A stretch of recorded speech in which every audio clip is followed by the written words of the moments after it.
El corazón del hombre, por Erich Fromm. 7. 3. Amor a la muerte y amor a la vida. 1.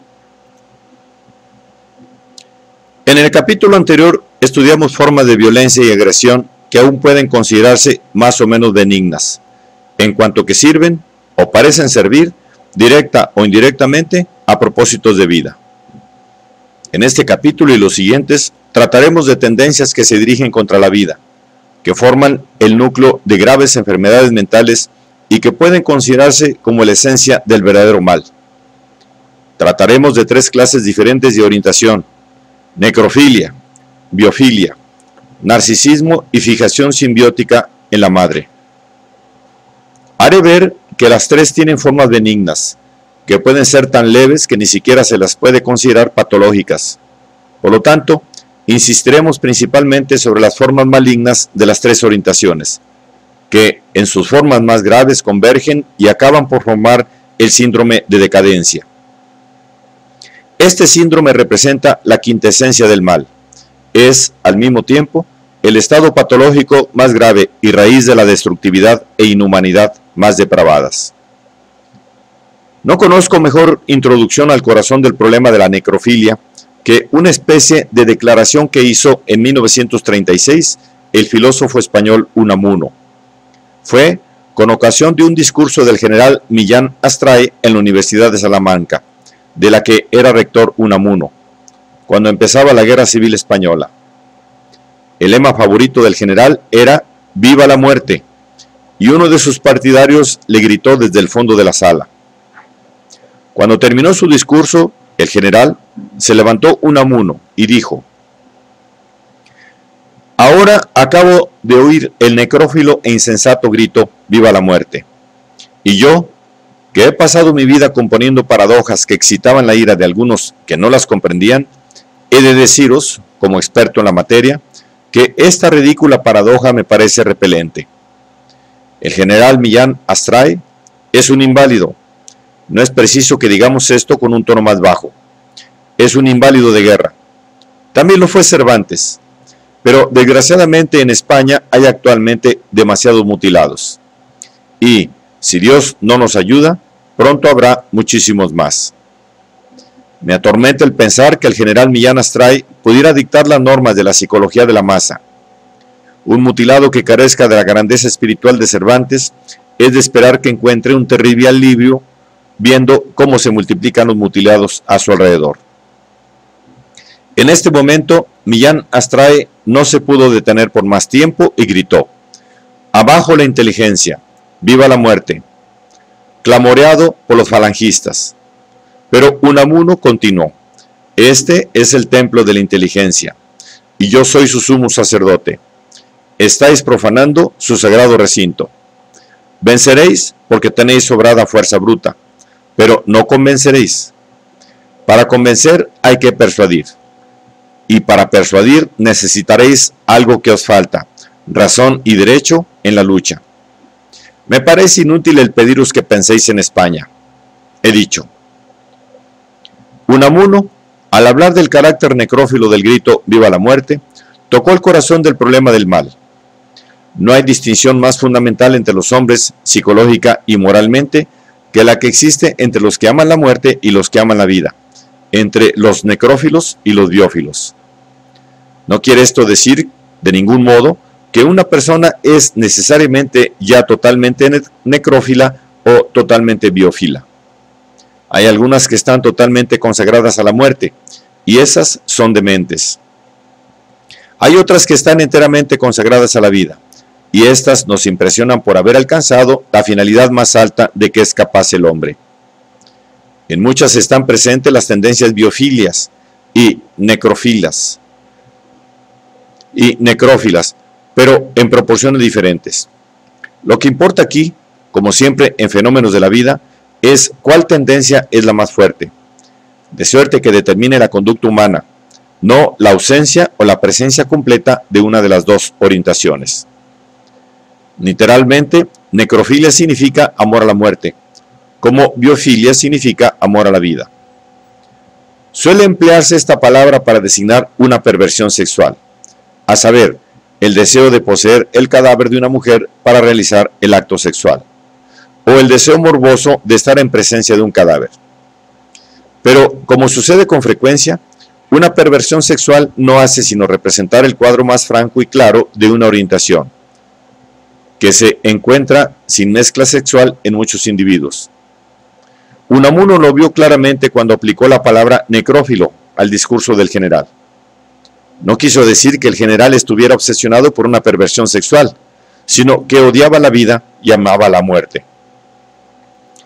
Es extraño que la necrofilia como orientación general no haya sido descrita nunca en la literatura psicoanalítica, aunque se relaciona con el carácter sádico anal de Freud y con su instinto de la muerte.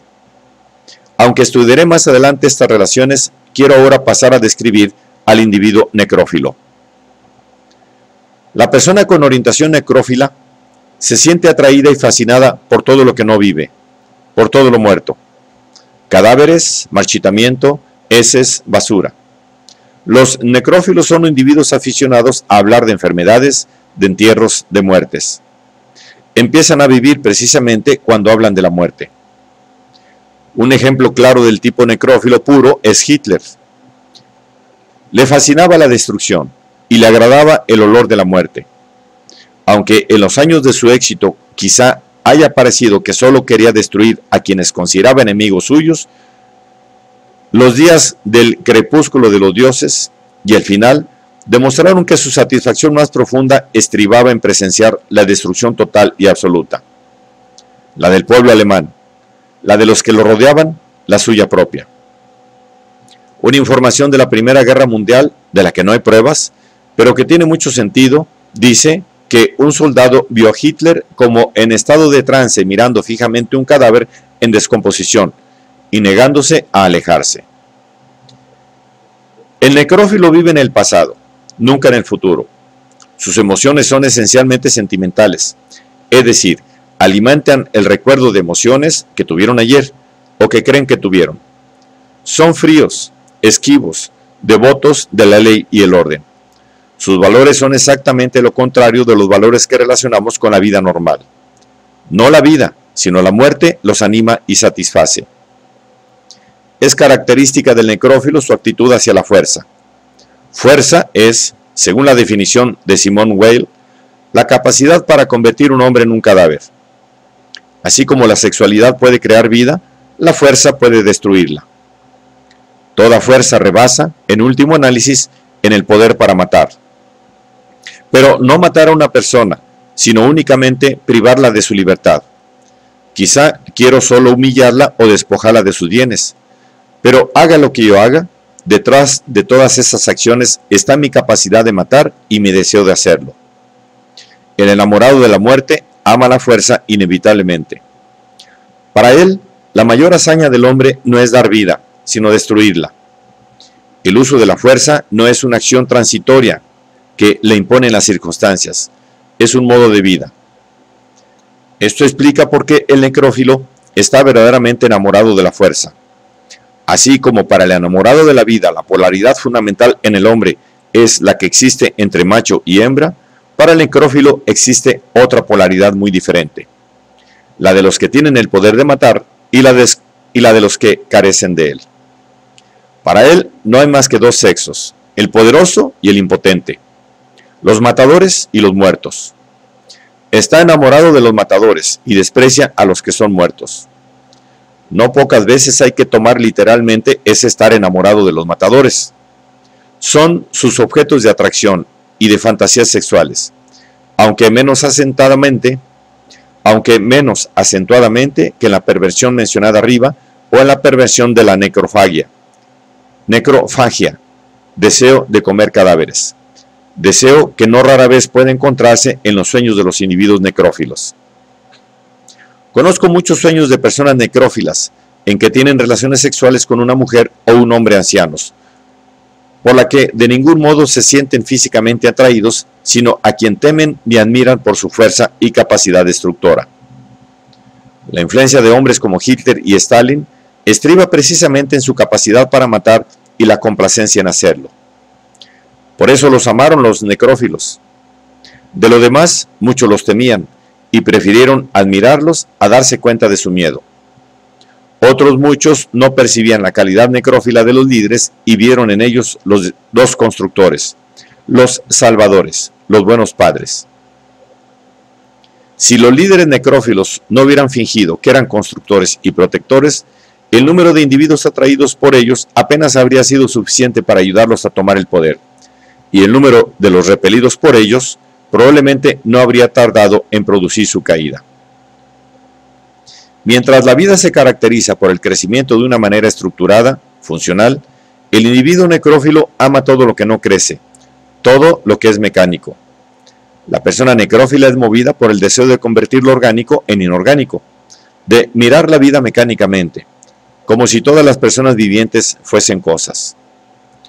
Todos los procesos, sentimientos y pensamientos de vida se transforman en cosas. La memoria y no la experiencia, tener y no ser, es lo que cuenta. El individuo necrófilo puede relacionarse con un objeto, una flor o una persona, únicamente si lo posee. En consecuencia, una amenaza a su posesión es una amenaza a él mismo.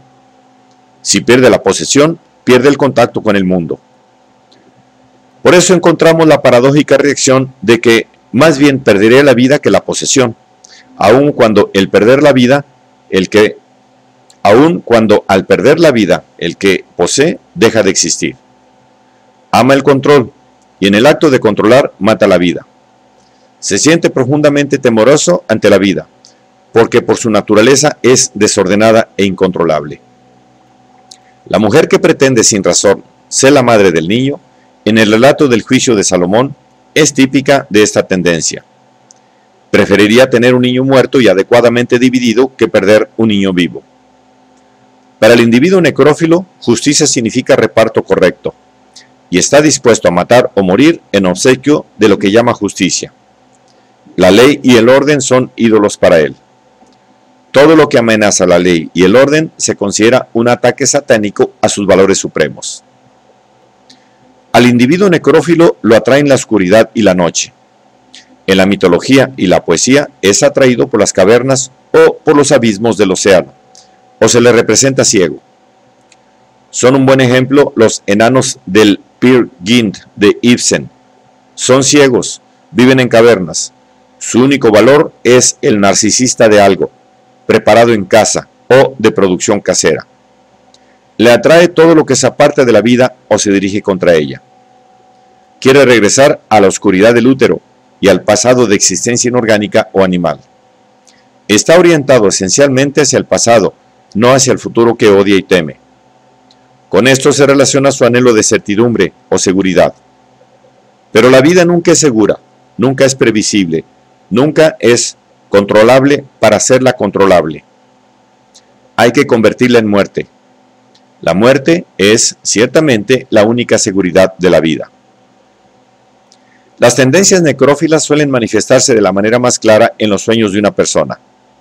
Esos sueños tratan de asesinatos, sangre, cadáveres, calaveras, heces. En ocasiones también de hombres transformados en máquinas o que actúan como máquinas.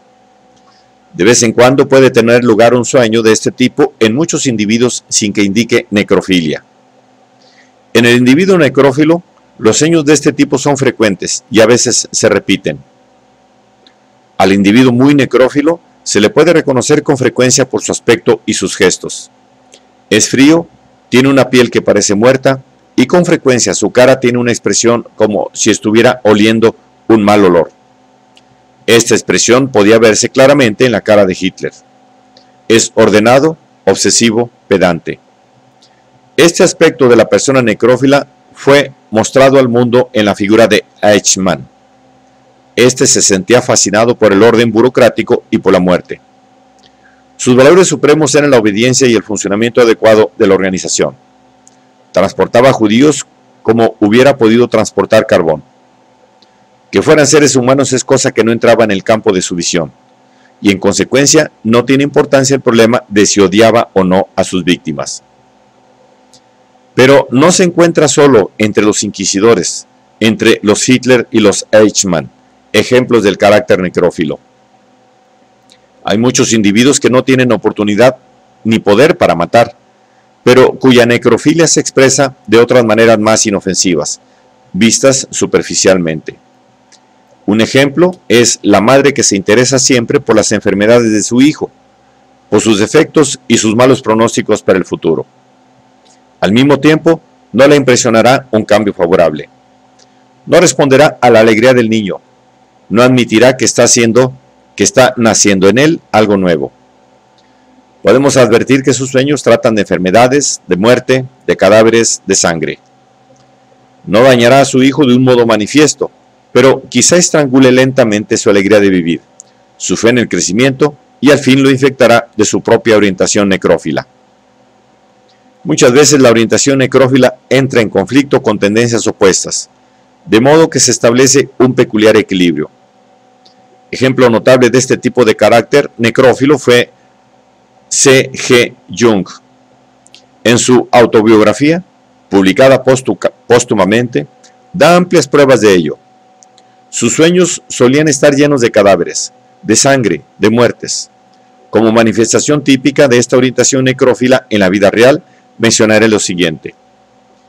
Mientras estaba construyendo la casa de Jung en Bollingen, se encontró el cadáver de un soldado francés que se había ahogado hacía 150 años, cuando Napoleón invadió Suiza. Jung hizo una fotografía del cadáver y la colgó en una pared. Volvió a enterrar el cadáver y disparó 3 tiros sobre la tumba como saludo militar. Vista superficialmente, esta acción puede parecer ligeramente rara, pero sin ninguna importancia, por lo demás. Pero es una de las muchas acciones insignificantes que expresan una orientación subyacente con más claridad que los actos intencionales e importantes.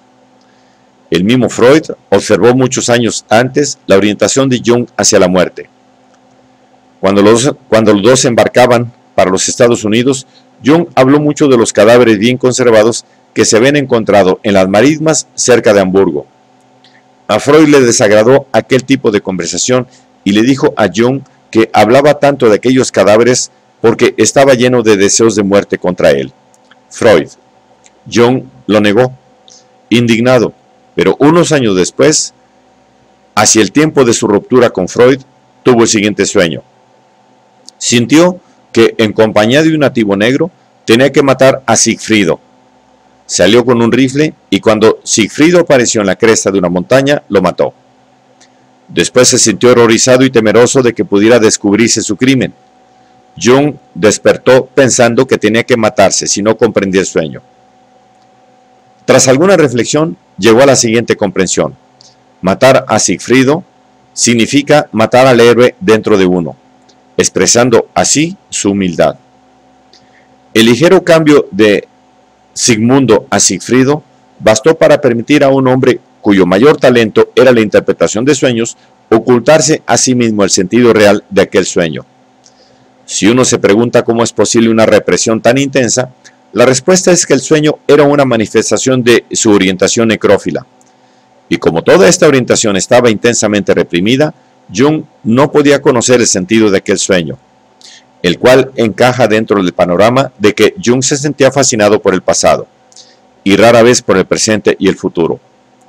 Que las piedras eran su material favorito y que siendo niño se había imaginado que Dios dejaba caer una gran basura sobre una iglesia destruyéndola. Sus simpatías por Hitler y sus teorías raciales son otra expresión de su afinidad con la gente enamorada de la muerte. Pero Jung era una persona extraordinariamente creadora, y la creación es lo más opuesto a la necrofilia. Resolvió el conflicto dentro de sí mismo, equilibrando sus poderes destructores con su deseo y su capacidad de curar, y haciendo de su interés en el pasado, en la muerte y en la destrucción, materia de brillantes especulaciones. En esta descripción de la orientación necrófila, quizá di la impresión de que todos los rasgos descritos se encuentran necesariamente en el individuo necrófilo. Es cierto que rasgos tan divergentes como el deseo de matar, el culto de la fuerza, la atracción de la muerte y la inmundicia, el sadismo, el deseo de transformar lo orgánico en inorgánico mediante el orden, son todos ellos parte de la misma orientación fundamental. Pero en lo que concierne a los individuos, hay diferencias considerables respecto a la fuerza de las respectivas tendencias.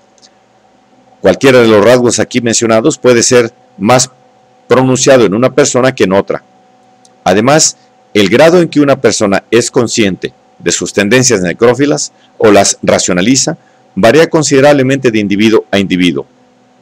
Pero el concepto del tipo necrófilo no es de ningún modo una abstracción ni un compendio de varias tendencias dispares de la conducta. La necrofilia constituye una orientación fundamental. Es la única respuesta a la vida que está en completa oposición con la vida. Es la única respuesta a la vida que está en completa oposición con la vida. Es la orientación hacia la vida más morbosa y más peligrosa de que es capaz el hombre. Es la verdadera perversión. Aunque se está vivo, no es la vida sino la muerte lo que se ama, no el crecimiento sino la destrucción. El individuo necrófilo, si se atreve a darse cuenta de lo que existe, expresa el lema de su vida cuando dice: viva la muerte.